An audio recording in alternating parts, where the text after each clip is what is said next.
자, 오늘은 신금.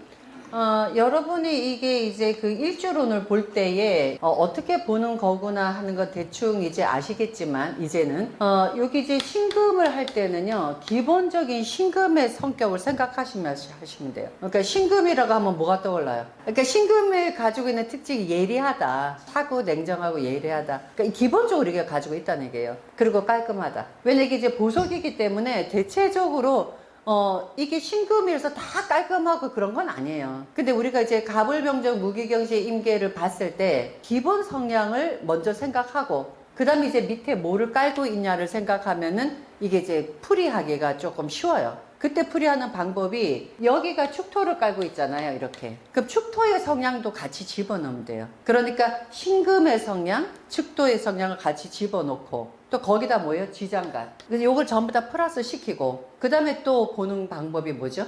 여기에다가 이제 배우자 자리를 볼 때 지금 일주론에서 가장 중요한 거는 일주론 갖고 전체를 보진 않아요. 왜냐면 일주론 갖고 이 사람이 재물이 어떻다, 또 이 사람이 뭐 쥐곡궁이 어떻다, 뭐 또 예를 들어서 관이 어떻다, 전체를 보진 않아요. 그런데 요 사람은 이런 성향이겠구나. 왜냐면 내가 태어난 날이 난데 그 밑에 이러한 모양을 깔고 앉아 있는 거예요. 그래서 신금인데 여기다 축토의 모양을 깔고 앉아 있으니 이 사람 성향이 이러니 직업이 이렇겠고 어떻겠다라고 말을 하는 것이지 그 자체가 곧 이 사람의 직업이 되거나 관운이 되진 않아요. 근데 여기는 중요한 게 뭐냐면 요 자리가 배우자 자리라는 거죠. 그러니까 요거는 나고, 그러니까 내가 본바탕으로 깔고 있는 게 축토를 깔고 있는데 요 자리가 배우자라는 거예요. 예, 그래서 여기서는 배우자가 들어올 자리인 거예요. 그래서 일주론에서 여기 일지는 배우자가 들어올 자리, 그러니까 배우자가 축토를 깔고 들어오는 거예요. 그 남편이, 부인이 이 사람을 만나면 이 사람이 들어오는 방에 축토라는 게 깔려 있다는 얘기예요. 그러니까 축토라는 게 깔려 있으니 이 사람은 어떤 환경이겠는가 이걸 보는 거거든요.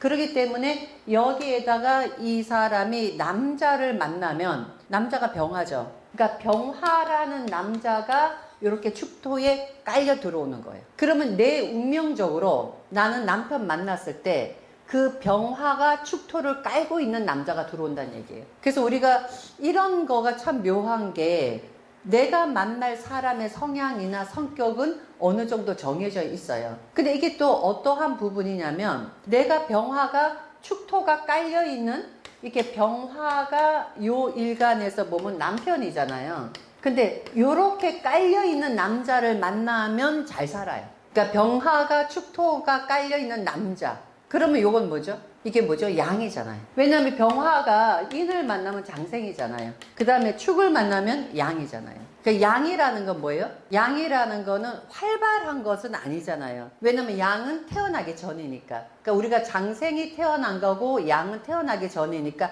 생각이 많은 거죠. 그러니까 이런 모습을 여기 생각하시면은 이때는 우리가 어떻게 통변을 하냐면 내가 만나는 남자는 이렇게 뭔가 생각을 많이 하는, 그 다음에 교육계통이나 이런 연구 쪽이나 이런 걸 하는 사람이야. 근데 이 사람이 뭐 스포츠를 굉장히 좋아해, 굉장히 막 활달해, 이런 사람하고는 인연이 잘 안 된다는 얘기예요. 또 만약에 이런 사람하고 인연이 되잖아요. 그럼 헤어질 확률이 높다는 거예요. 그러니까 그 사람하고 사이가 좋든 나쁘든 이런 모습을 갖고 있는 사람이 내 인연이 되면 그 사람하고 인연이 길어져서 해로할 확률이 높고, 그렇지 않으면 해로할 확률이 낮다 이 얘기예요. 그래서 요거를 통변수를 쓰는 거예요. 그러니까 뭐 남편이 성격이 이렇죠. 남편이 예를 들어서 막 활발하지가 않아. 그리고 뭐 이렇게 막 이렇게 어디 놀러 가는 거 싫어하고 막 이래. 그러면 여자 입장에서 짜증나요. 우리 남편은 좀 활발했으면 좋겠는데 이 남자는 그냥 맨날 방구석에 처박혀 있어 이러잖아요. 그 남자를 만나야 내가 그 사람하고 지속이 되는 거예요. 통변하는 법. 그래서 이런 부분으로 이거 통변한다는 거죠. 그러면 여기에 이 남자가 만나는 여자는 갑이잖아요. 이게 남자라면 갑이 정제니까 갑의 여자를 만날 거죠. 그런데 내 배우자 자리가 축토를 깔고 있으니까 이 여자가 이렇게 축토를 깔린 여자가 내 집에 들어와 이 여자가 안심이 된다는 얘기예요. 만약에 갑축을 깔고 있는 여자면 이 여자가 이런 거예요. 왜냐면 내가 사는 집에 들어가면 내가 편안하죠. 왜 여행을 이렇게 해보면 아무리 내가 좋은 데서 막 기가 막힌 데서 여행을 했어도 한동안 오래 있다가 그 다음에 집에 들어가면 좀 뭔가 편안한 게 있죠. 그게 바로 이 모습이에요. 그러니까 내가 지금 현재 내 사주에서 이렇게 배치도에서 되어 있는 내 사주의 배우자는 이 집이 축토가 깔린 집이라고. 그때 이 갑이라는 여자가 여기 들어오는 거잖아요. 왜냐면 이것이 이 남자한테 정제가 내 부인이니까. 그러니까 요 부인이 축토에 들어왔을 때 이 여자가 깔린 축토가 편안해야 여기서 머무를 거 아니에요. 그죠? 근데 이 사람이 깔린 축토가 편안하지 않아. 그럼 이 사람은 여기서 오래 머물지 못하죠. 그 원리예요. 그러면은 이 사람이 만나는 여자는 갑축의 여자를 만나야 이 여자가 내 부인의 역할을 한다는 얘기예요. 그럼 갑축은 뭐죠? 여기서 갑이 인을 만나면 걸럭이죠. 걸럭전에 뭐예요? 관대죠. 그죠? 걸럭전이 관대잖아요. 그러면 이 관대는 이 여자가 약간 천방지축일 수 있잖아요. 관대 자체가. 그러면 내가 만나는 부인은 어떨 때는 순수하기도 하고 어떤 천방지축이기도 하고 이러한 성향을 갖고 있는 여자라는 거예요. 근데 만약에 이러한 거를 가지고 있으면 이 여자가 때로는 막 거칠기도 하고 막 이런 여자를 만나야 그것이 내 운명의 여자이기 때문에 같이 살아. 내가 마음에 들든 마음에 안 들든 상관없이. 그러니까 여기서 축토가 좋은 역할을 하면은 그 여자의 천방지축이 내가 이뻐 보이는 것이고, 축토가 나쁜 역할 하잖아요. 천방지축이 안 좋아 보이는 거예요. 그런데 그러한 사람을 만나면 인연이 돼. 근데 만약에 예를 들어서 갑신에 이러한 성향의 여자가 만약에 나를 만나잖아요. 그러니까 여자가 아주 굉장히 얌전하고 조용하고 막 굉장히 정적이고 이런 여자를 만나잖아요. 그럼 그 사람은 갑축의 그 관대의 성질이 아니잖아요. 그럼 그 여자 나하고 인연이 안 될 확률이 높다고요. 그래서 이제 이렇게 되기 때문에 만약에 우리가 상담을 할 때에 당신은 결혼하면 부인이 조금 이렇게 약간 천방지축이고 그 다음에 어떨 때 굉장히 씩씩하고 자기 주장 강하고 막 그런 부인을 만나. 그래야 잘 산다 이렇게 얘기가 되는 거예요. 근데 막 얌전하고 조신하고 이런 여자 만나면 인연이 길지 않다. 예, 그래서 이제 요걸 보고는 이제 결혼할 때 어떤 사람 만난다 어떻다라고 하는 게 요거를 보고 얘기하는 거예요. 그래서 이제 일주에서는 이게 가장 중요해요. 그래서 일주에서는 여기서 배우자가 누구를 만나는가가 가장 중요하기 때문에 요거를 보는 거거든요. 그런데 이제 요 부분을 원래는 하나하나 해야 되는데 이게 이제 너무 길다 보니까 요거를 제가 맨 처음에 설명하고 뺐다 그랬죠. 근데 이거는 여러분들이 일주론을 봤을 때는 반드시 다 해야 돼요. 그래서 요 밑에 있는 거에다가 위에다가 남편 대입하고 부인 대입하고 그 다음 이것이 이 사람의 성향이고 이렇게 대입을 하셔야 돼요. 그래서 이게 기본 법칙을 놓고 그 다음에 이제 이 사람이 어떤 성향을 갖고 있냐. 그때에 또 하나는 뭐냐면 요 사람이 가지고 있는 요 신축에 자 여기 신금의 성향을 먼저 생각하고요. 그 다음에 축토인 요 모습도 같이 생각을 해야 돼요. 그러면 여기 소잖아요. 그러니까 소의 모습. 그 다음에 축토는 끌어안는 거. 이거를 동시에 생각하시고 그 다음에 여기는 칼날이고 예리하고 요런 거를 같이 연결하면은 신축은 상당히 조금 냉정하고 예리한 그런 성격을 가지고 있다라고도 볼 수가 있는 거죠. 그래서 이제 이런 식으로 해서 요거를 보기 때문에 우선 기본. 그 다음에 여기 축 중에 있는 무엇이 있냐를 또 봐야죠. 축 중에 뭐가 있죠? 개수가 있죠. 신금이 있고요. 예, 그 다음에 기토가 있죠. 그러니까 이렇게 이걸 같이 동시에 보면 이거 해석하는 방법은 여기 신금이 개수가 있으니까 식신이 있는 거죠. 그 다음에 여기 신금에 비견이 있죠. 그러니까 비견이 있으니까 이건 또 뭐예요? 자기 자의식이 강한 거예요. 그 다음에 기토가 있으니까 또 편인이 있죠. 그러니까 집착이 있는 것이고. 그래서 이런 거를 같이 동시에 해석을 하시면 이제 신축에 대해서 해석이 나오는 거죠. 자, 그래서 여기서 보시면은 흰 송아지가 뭐 엄마의 뭐 이 젖을 빨고 있는 모습이다 했는데 그는 뭐냐면은 위에는 지금 흰색이잖아요. 예, 요거는 이제 소고 그리고 밑에 소가 있고 위에 이제 이렇게 있기 때문에 마치 그 모습이다 라고 얘기했는데 이거는 그냥 상징적인 거니까 특별한 의미는 없어요. 자, 그 다음에 신축 일주가 보게 되면은 여기에 이게 식신을 깔고 있죠. 식신을 깔고 있기 때문에 식신이라는 게 먹거리잖아요. 먹거리를 깔고 있기 때문에 예, 먹는 것은 평생 지장이 없다 이렇게 나타나 있는 거예요. 그러니까 이 부분은 그냥 우리가 식신이라는 것 자체를 봤을 때 식신이 먹을 복에 해당되기 때문에 이거는 이제 그렇게 의미를 가지고 있어서 그래서 이제 평생 먹을 건 걱정이 없다. 그리고 또 이건 어떻게 생각하시면 되냐면 이렇게도 생각하시면 돼요. 축토 자체가 이게 보물창고거든요. 왜냐면 조금만 견디면 봄이 와. 그렇기 때문에 여기에서는 이게 이 축토라는 것이 이제는 봄이 되면은 싹이 들 수 있으니까 조금만 기다리면 되죠. 사주에 축토가 있는 사람은 초년보다는 후반운이 좋습니다. 그러니까 왜냐면 이거는 봄이 된 게 아니라 마지막 겨울이니까 조금만 시간이 지나면 이라는 의미를 가지고 있고 또 소라는 것 자체가 열심히 부지런히 일한다는 의미를 갖고 있잖아요. 그래서 사주에 축토가 있는 사람들은 초년에 힘든 일이 있으면 말년에 굉장히 좋아지는 그런 형태를 갖고 있어서 그래서 축토는 우리가 소위 말하는 뭐 초년 젊어서 고생은 한다 라는 의미가 요 축토예요. 그래서 여기서도 마찬가지로 그 의미를 갖고 있어요. 그래서 먹고 사는 거는 걱정이 없는데 이렇게 됐을 때는 오히려 초년보다는 후반 운세가 더 괜찮은 그런 형태이다. 그 다음에 또 여기서 보시면은 이게 뭐냐면 여기 이제 개수 자체는 식신이니까 활동성이고 그 다음에 이제 거의 다 보면은 식신이 있는 사람들이 머리가 좋다 그랬잖아요. 우리가 소위 말하는 공부머리와 응용머리는 달라요. 공부머리는 성실성이에요. 그래서 인성이 공부예요. 그래서 우리가 공부 잘한다 못한다 했을 때는 인성이 제대로 뿌리가 제대로 되어 있죠. 그럼 이 사람은 성실하기 때문에 공부를 잘하는 거예요. 그래서 우리가 사회에서도 학력을 따지는 거는 사실은 사람을 처음 봤을 때 이 사람에 대해서 평가를 할 수가 없잖아요. 근데 좋은 대학 나왔다면 어떤 의미냐면 성실하다는 의미예요. 그리고 좋은 대학을 나오려면은 학교 다닐 때 막 놀아갖고 좋은 대학 나올 수가 없어요. 그래서 그것이 인성이 결국은 성실성이고 그래서 공부에서 인성을 따지는 것이고 이 인성이 참을성이고 식신은요 이게 뭐냐면 노는 거예요. 그러니까 식신 자체가 내를 표현하고 바깥으로 드러나는 거거든요. 그래서 식신은 머리는 좋기 때문에 이게 식신이 있는 사람이 머리 좋으니까 공부 잘할 것이다 이렇게 보통 생각하죠. 하지만 식신이 반드시 공부하고 연결되진 않아요. 그러니까 식신이 있는 사람은 응용력이에요. 응용력. 그래서 우리가 사주에 봤을 때 식신이 있으면서 인성이 있으면서 이렇게 되잖아요. 그 굉장히 머리도 좋고 공부도 잘하고 이거를 갖고 응용도 잘한 사람이 돼요. 이 부분은 뭐냐면 요거를 따지더라도 우리가 토생, 금, 금생, 수 이렇게 되잖아요. 그러면 공부로 받아들여서 이걸 활용하는 거잖아요. 근데 토생, 금만 되고 수가 없잖아요.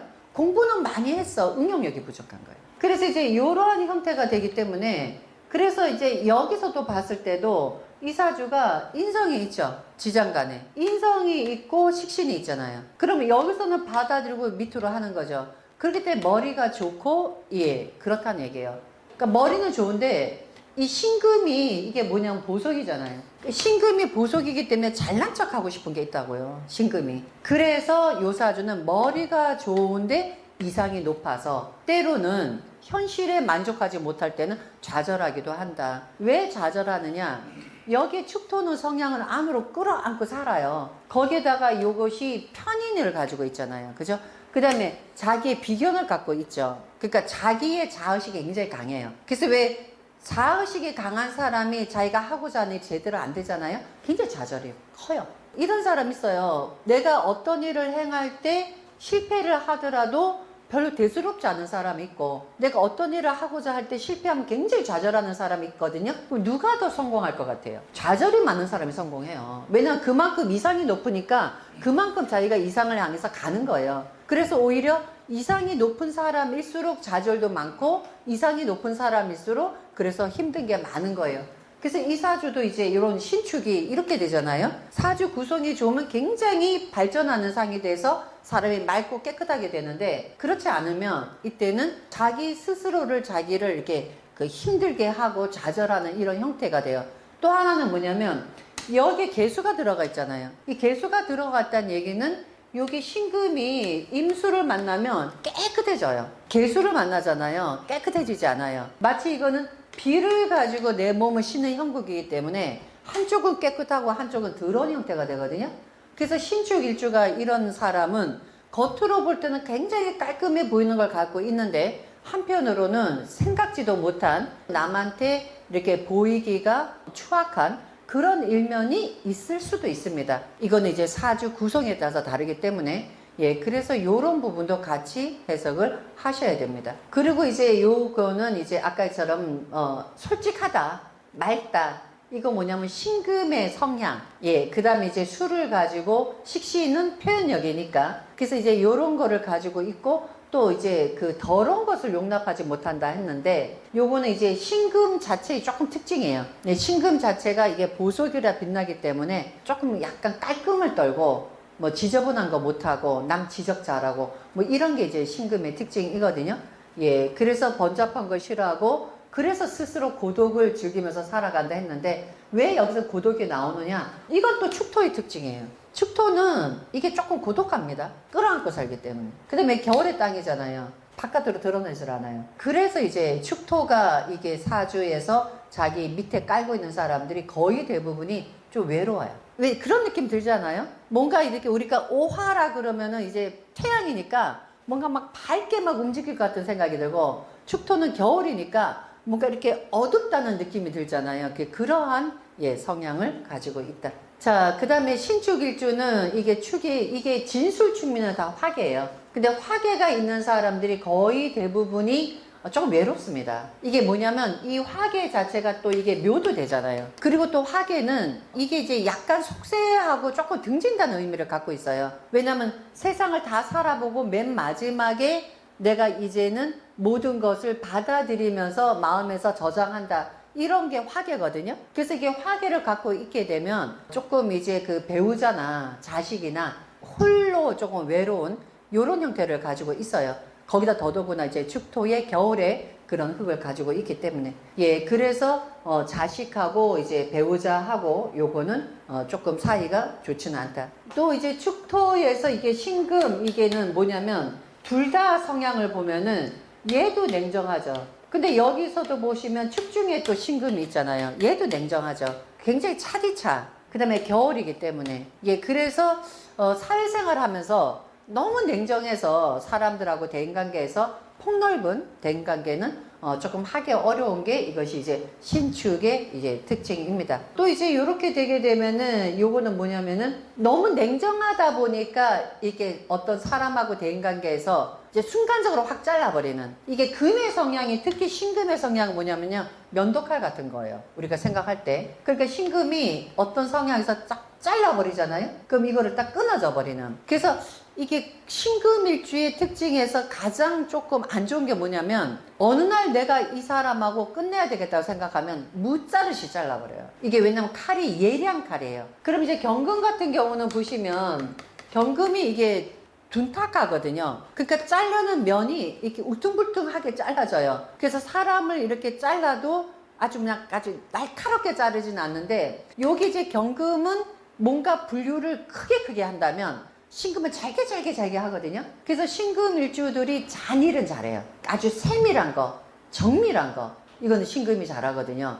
그렇기 때문에 그렇게 섬세하고 세밀하고 정밀하다 보니까 결과적으로 뭐예요? 대인관계도 아주 무자르듯이 잘라버리는. 그래서 어떤 경우는 상대방에 대한 오해로 인해서 내가 그 오해를 풀지 못하고 그냥 내가 속으로 생각하고 내가 확 잘라버리는 것도 이게 신금의 특징이거든요. 그래서 이제 사회생활 할 때는 가끔 가다가 오해로 인해서 사람하고 문제가 생길 수 있는 것도 요게 신금의 특징, 거기에다가 여기는 축중에 또 신금이 있기 때문에 요런 성향. 또 이제 이게 얼음하고 같거든요. 이게 또 우리가 물상으로 보자면 겨울에 설이잖아요. 얼음이에요. 굉장히 냉철합니다. 그래서 이렇기 때문에 대인관계 할 때 조금 부드럽고 좀 여유 있는 태도가 필요하다. 그제 직업적으로나 이런 거는 이제 여러분이 읽어보시면 되지만은 신금 자체가 칼날이기 때문에 정밀한 거를 요구하는 요런 일에는 신금이 굉장히 괜찮습니다. 그 다음에 이제 또 신금 일주의 특성으로 보자면 신금이 패거든요. 근데 일주론에서 봤을 때 일주에 해당하는 부분으로 몸에 병이 생겨요. 그러니까 뭐 수일주는 예를 들어서 이제 그 질환이 생기면은 어떤 게 순환기 계통에 문제가 생기든지, 화일주는 우리가 심장이나 이런 쪽이라든지 이런 식으로 일간 자체가 자기의 병이에요. 그래서 신금이 되죠. 이게 폐거든요. 그 신금일주인 사람들이 거의 대부분이 폐 쪽으로 한 번씩은 문제가 생길 확률이 높아요. 그러니까 왜 어릴 때 보면은 왜 약간 폐가 안 좋았다든지 이런 일주들이 거의 다 신금, 그 다음에 대장. 그래서 여러분이 병을 봤을 때 특징은 일주만 보고도 그쪽으로 약간 병이 들 확률이 높다. 이렇게 그걸 판단을 하시면 됩니다. 그래서 이제 신축에 대해서는 제가 이제 일주 보는 방법에서 전체적인 걸 한번 설명했고요. 예, 조금 쉬었다가 이제 신묘부터 하겠습니다.